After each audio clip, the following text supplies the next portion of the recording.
And welcome back to Racing in the Draft. My name is Mark, and welcome to week 12. And time is flying.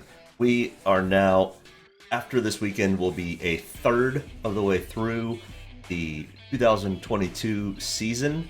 And after next week, we will be halfway through the regular season.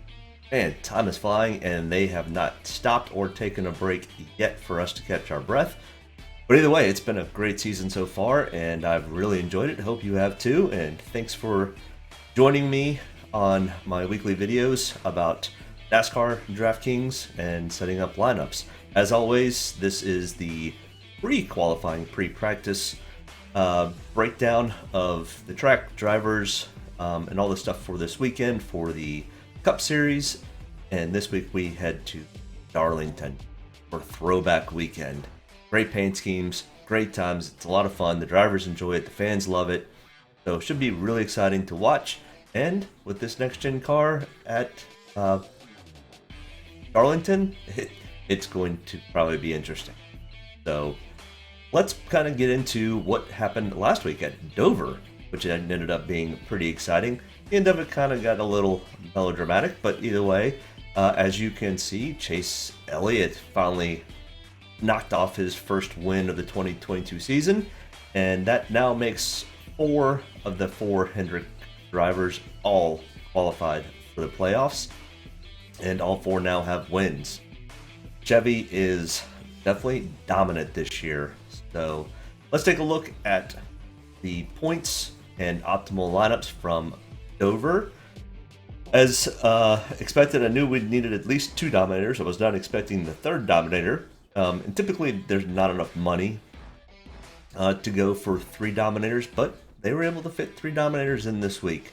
Ross Chastain, surprise, number 7 on the optimal lineup challenge this after this past week. I mean, he's literally 50% of the time he is in the optimal lineup.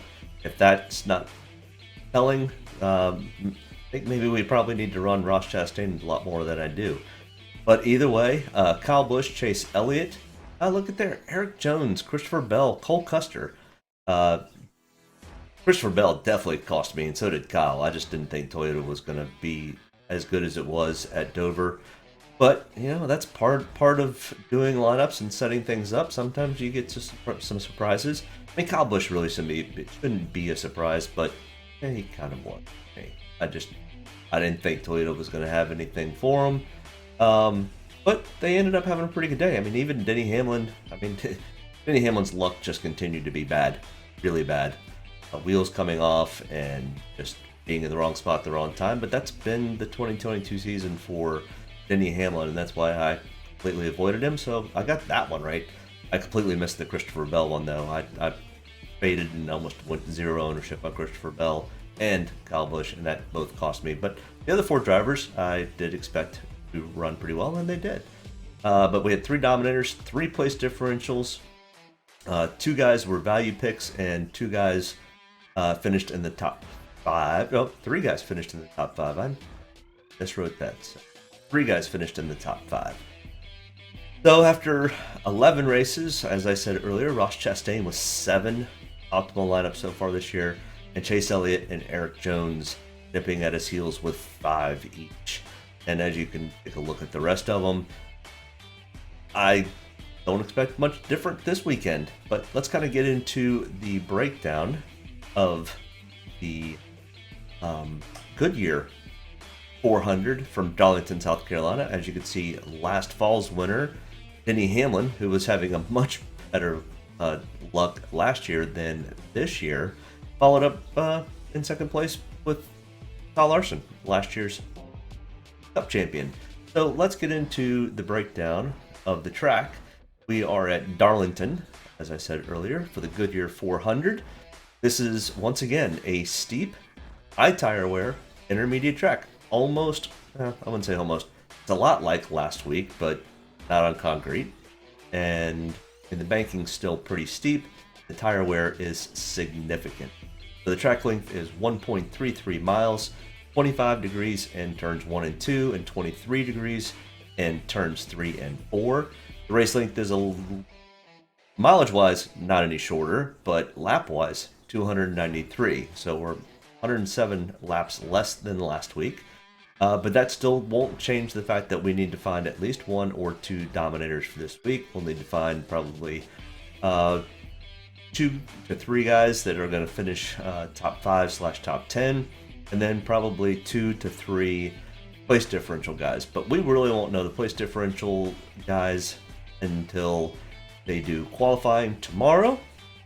And then on Sunday, I will do the breakdown video where we look at practice qualifying and go a little bit more in depth on who we think is going to be over-owned, who's going to be under-owned, and how to vary your lineups to potentially get yourself into spot to win some of the contests, or at least be in the money for those contests.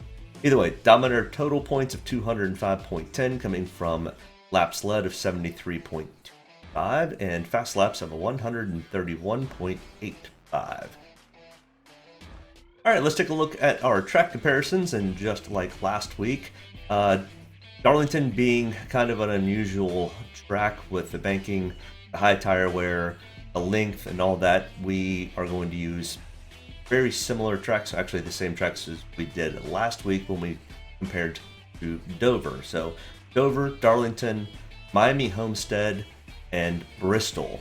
Yes, 3 different unique tracks that we will need to utilize to hopefully get some good lineups.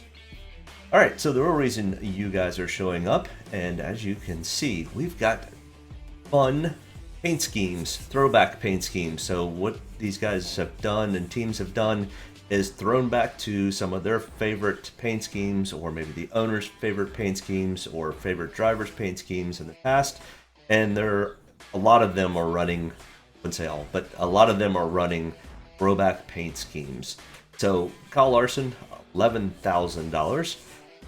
And if you're new to the video, when we go through this, down here in the bottom left is we look at the last five starts at Darlington. Kyle Larson only has 2 because he had to sit most of 2020 out. So 2021 he did run twice. He did not win in any of those 5 last races because he only ran 2. But here is the 2 top 5s, 2 top 10s, and 2 top 20s. He had an average DraftKings point of 89.8, and his average finish was 2nd. As you can tell, he finished 2nd. We're looking at the fall race from last year, so the last time they were here, which was a little bit longer of a race, and it did end up finishing at nightfall. And then we look at the total number of starts up here in the top right-hand corner of 8. And we look at his total stats. He does not have a win yet at Darlington, and has 5 top 5s, 7 top 10s, and 8 top 20s.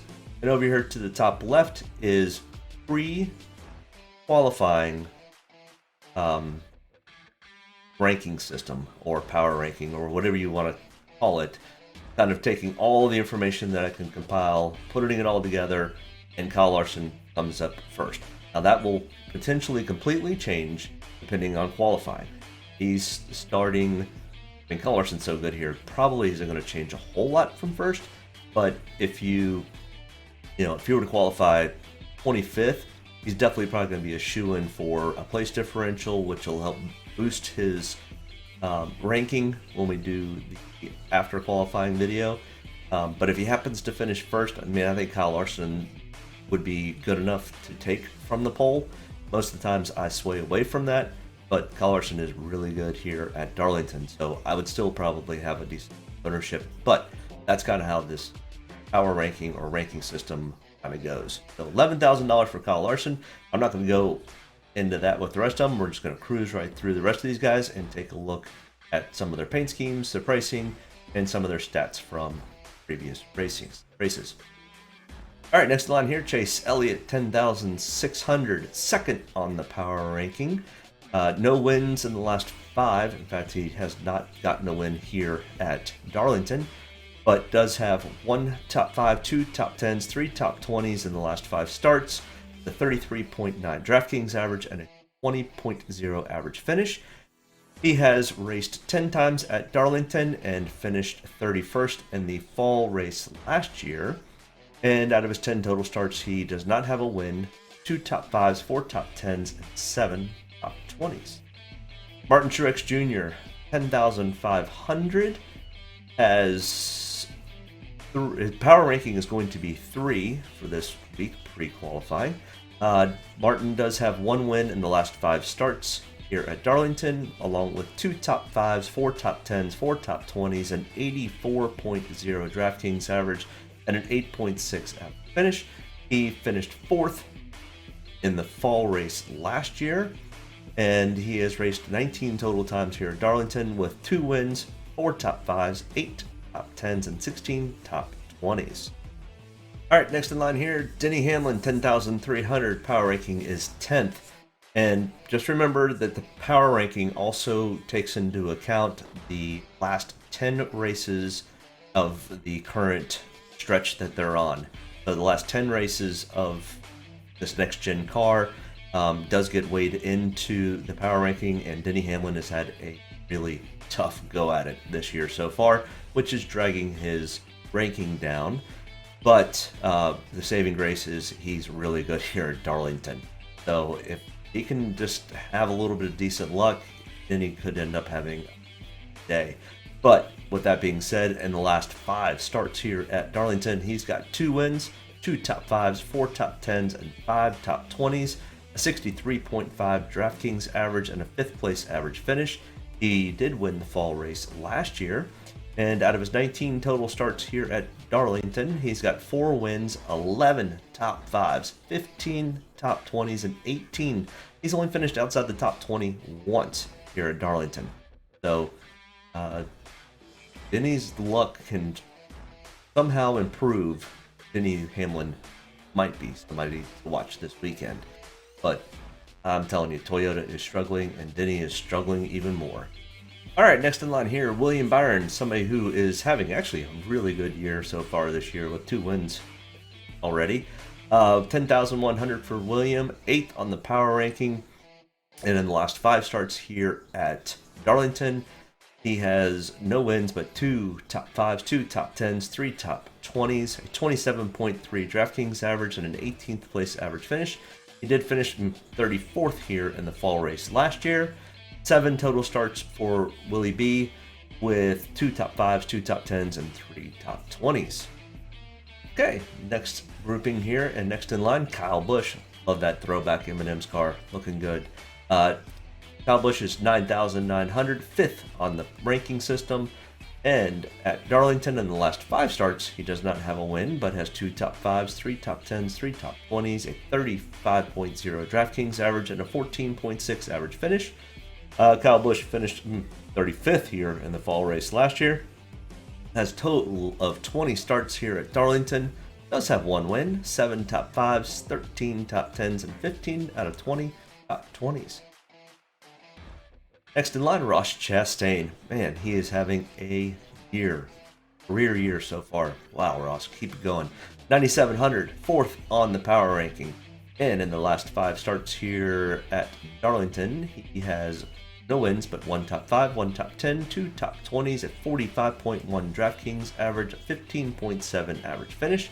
He finished 3rd here in the fall race last year, and he started 5 total times with 1 top 10, 1 top 5, 1 top 10, 2 top 20s. Now, over here in the far yellow, you'll see Xfinity. In the last 5 Xfinity races, Ross has 2 of those, and he does have 1 top 5 and 2 top 10s. I have pulled this number in, which I had not been doing. I started doing it for the post-qualifying video that I did live last Sunday, kind of to give you an idea of what some of these guys who don't have a lot of data points, but do have some data points to look at in Xfinity. Yes, the cars are different. The track is still the same. And a lot of times there can be some signs of how well they do or don't run at a particular track. So I'm kind of throwing that number in there too. You can take it for whatever it is, because guess what? This video is free. So either way, you can take it as a stat, or you can just throw it out and not pay attention to it. But I think it's kind of interesting because the next gen car does have a tendency to drive a little bit more similar than the last gen car did towards the comparison to the Xfinity car. But either way, that's Ross's Xfinity stuff. Alex Bowman, 9,600, 7th on the power ranking. In the last 5 starts here at Darlington, does not have a win, but 1 top 5, 2 top 10s, 4 top 20s, a 37.0 DraftKings average, a 13.8 average finish. Alex finished 26th here in the fall race last year. 9 total starts for Alex with 2 top 5s, 2 top 10s, and 5 top 20s. All right, next in line here, Ryan Blaney, 9,400. Another guy who's having a pretty good year so far this year. Hasn't quite gotten that victory for this year. I expect that to happen. May even happen this weekend. Not his best track to do it at, but who knows?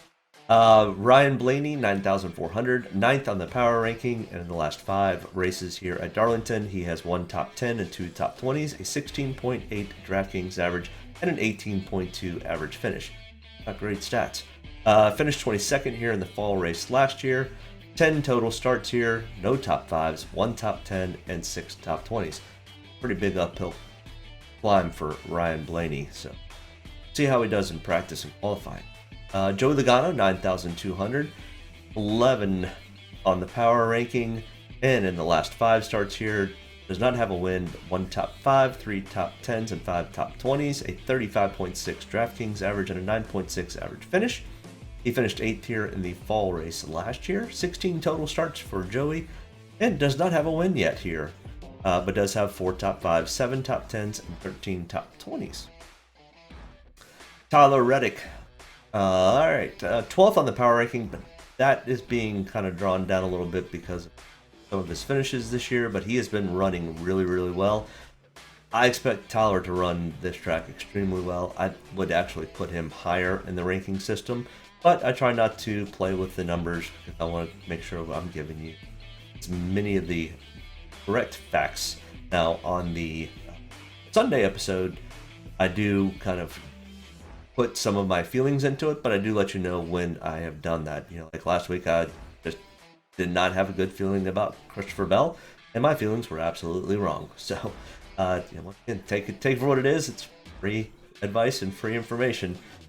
No guarantees on what we come up here with, but I'd just like to kind of give you a breakdown of what I'm running with and what I'm doing, and you can either bet against me or you can bet with me, or you can kind of do a little both.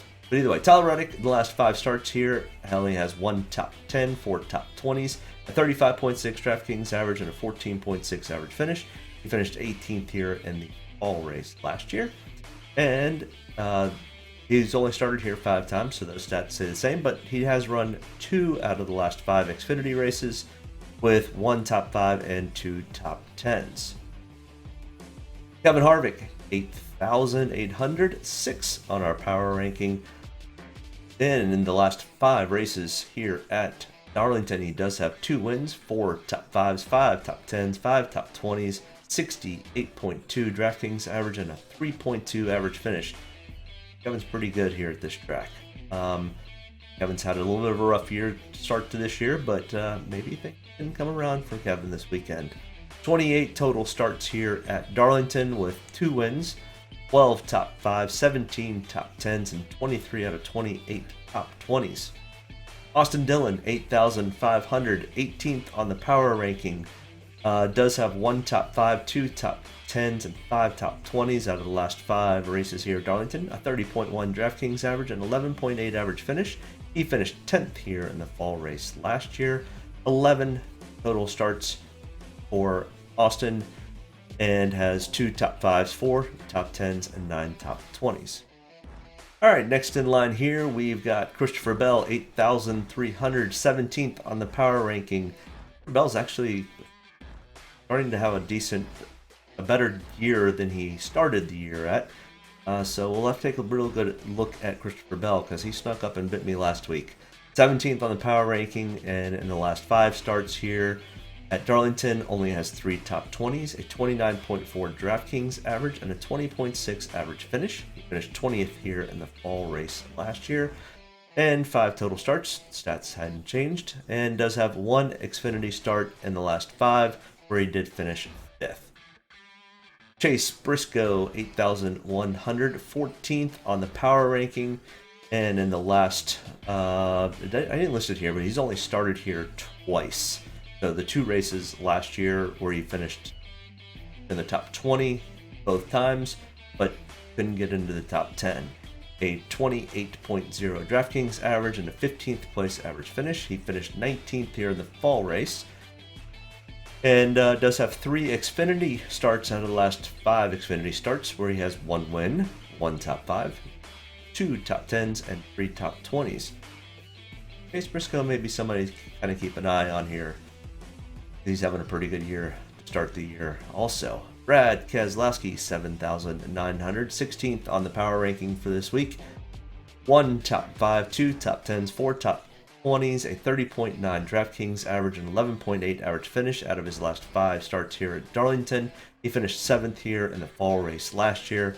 16 total starts for Brad, with 1 win, 4 top 5s, 7 top 10s, and 13 top 20s.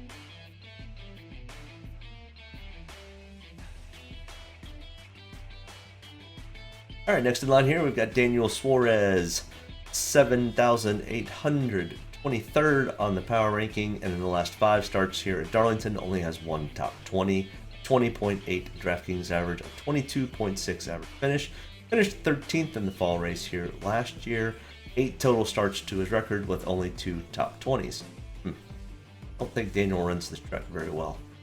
All right, Eric Jones, 7,713th on the power ranking.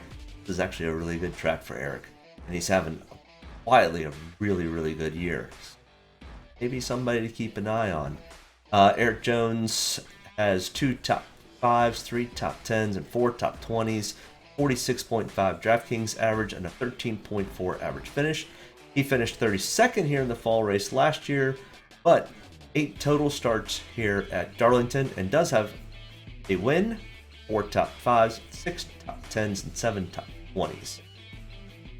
Eric Almirola, 7,520th on the power ranking, and in the last 5 starts here, Eric has 2 top 10s, 4 top 20s, a 19.7 DraftKings average, and a 16.2 average finish. He finished 16th here in the fall race last year. 13 total starts here at Darlington, and does not have any finishes in the top 5, but 3 top 10s and 11 top 20s. All right, Kurt Busch next in line here. Oh, it's McDonald's car. I'm used to seeing Bubba Wallace run that car, not Kurt Busch, so interesting. That'd be kind of fun to watch this weekend. Sure, I confused the heck out of that all weekend. 7,300, 15th on the power ranking. Kurt does have 1 top 5, 3 top 10s, and 4 top 20s, a 40.9 DraftKings average, and a 13.4 average finish out of the last 5 starts. He finished 6th here in the fall race last year. 28 total starts for Kurt, with no wins, but have a really, really close second place finish. That is one of the more famous finishes in NASCAR. 6 top 5s, 13 top 10s, and 21 top 20s out of his 20 total starts here in Darlington. Next in line here, Austin Cindric, 7,100, 19th on the power ranking. And this will be the first time that Austin has run the Cup car at Darlington. So let's take a look at his Xfinity stats. He has run 5 of the last 5 Xfinity races here at Darlington. He has 2 top 5s and 4 top 20s. This is why I kind of threw these stats in. So people like Austin Cindric and Harrison Burton and the Justin Haleys of the world that we really only have stats for their Xfinity, we can kind of take a look at those to see how well they may or may not run. Chris Buescher, next in line here, 21st on the power ranking, 6,900. And out of the last 5 starts, he has 2 top 10s, 2 top 20s. 26.5 DraftKings average and a 19.9 average finish. He finished 9th here in the fall race last year. And 9 total starts for Chris Buescher, with 2 top 10s, 6 top 20s, no top 5s. Ricky Stenhouse Jr., 6,700, 26th on the power ranking. This track's not the best for Ricky. I think he overdrives it himself into trouble, but that's just my opinion. Out of the last 5 starts here, he does have 3 top 20s, a 27.7 DraftKings average, 24.2 average finish. He finished 17th here in the fall race last year. 12 total starts with 7 top 20s and has never gotten himself in top 10. Bubba Wallace, 6,500. Yeah, he and Kurt switched cars this week. It's going to confuse the heck. Bubba Wallace, 6,500. 24th on the power ranking. Only 1 top 20 in the last 5 starts. A 10.6 average DraftKings average and a 24th place average finish. He finished 21st here in the fall race last year. 7 total starts with only 1 top 20. Oh, this is not a track that Bubba Wallace run well at. He's not very good at the intermediate tracks. I mean, I know he's getting better, but he's much better at the short track and super speed. Cole Custer, 6,300, 31st on the power ranking.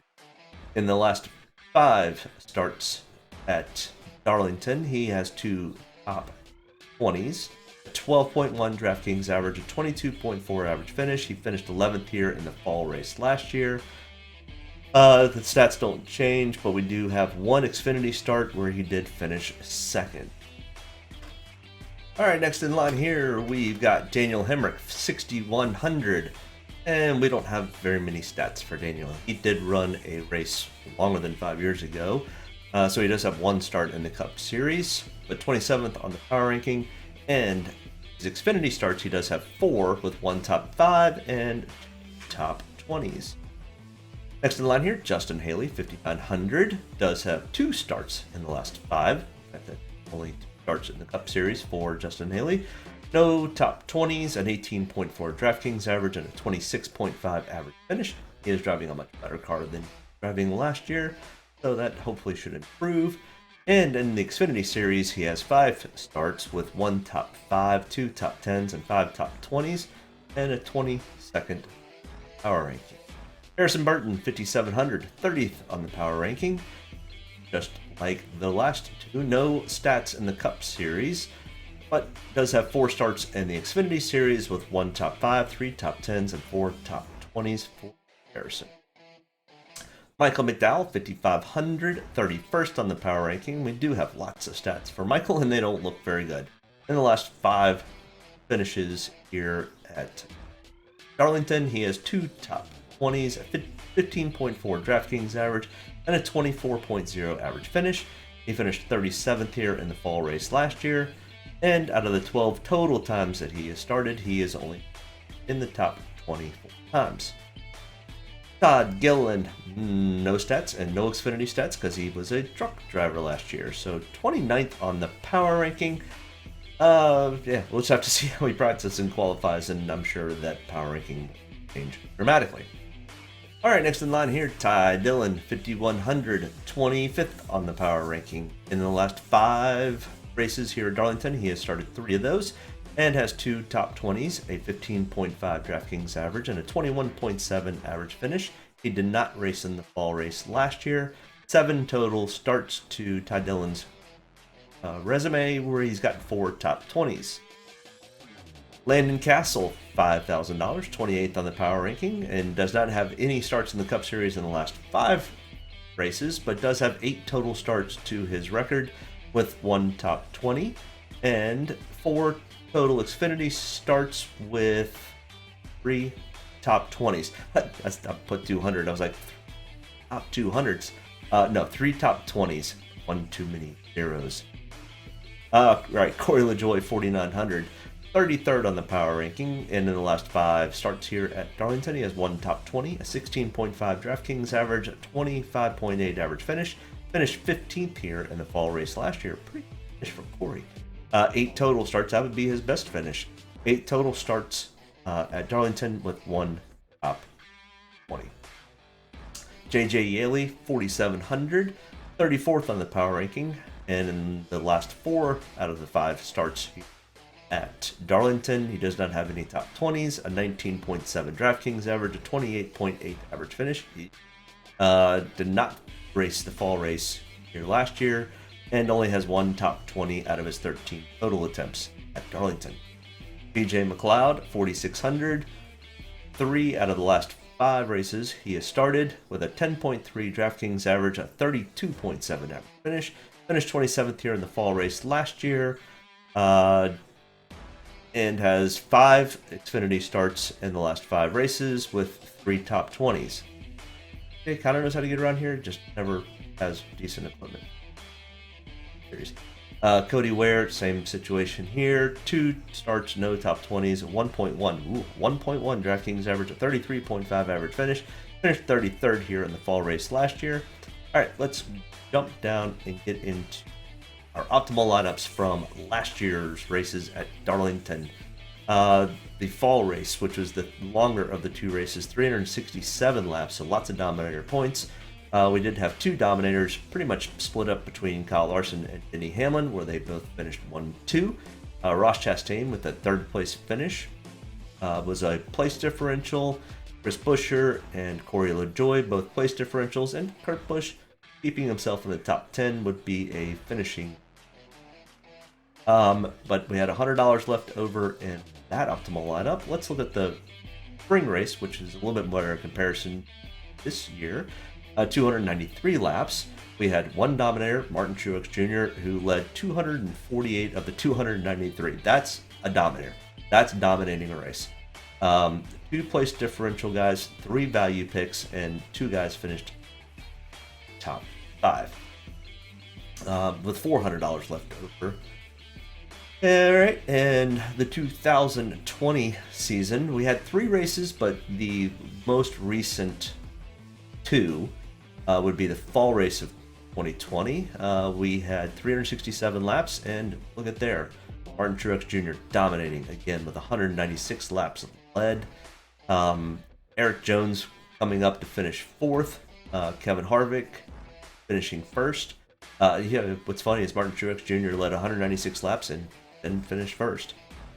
I can't remember what happened that year. He must have had an issue or problem. I think it may have been a tire issue, something on pit road. But we had 4 place differentials, 3 value picks, and 2 guys that finished in the top 5. Look at all those finishes: 22nd, 17th, 14th, and 15th. That's unusual. Don't think. I guess we could see that again this year, but probably not. Next, we had a 208 lap, which is a much shorter race than all the other ones. That was because we ran pretty much on a Wednesday night during COVID. It was one of the first races back. But we had 1 Dominator for Clint Boyer, who led 71 of the 48. 71 laps led, 48 fast laps. Look at there, he started 4th and finished 22nd. That's kind of bad. If your guy starts 22nd, leads all those laps, pretty much sure he's not going to win the race. That would be a big nugget of information. Larry McNugget info drop there. But either way, we had 1 Dominator, 4 place differentials, 3 values, 1 finish, and $200 left over. All right, that kind of gives you a glimpse into what to look for this weekend. Make sure you check out practice and qualifying tomorrow.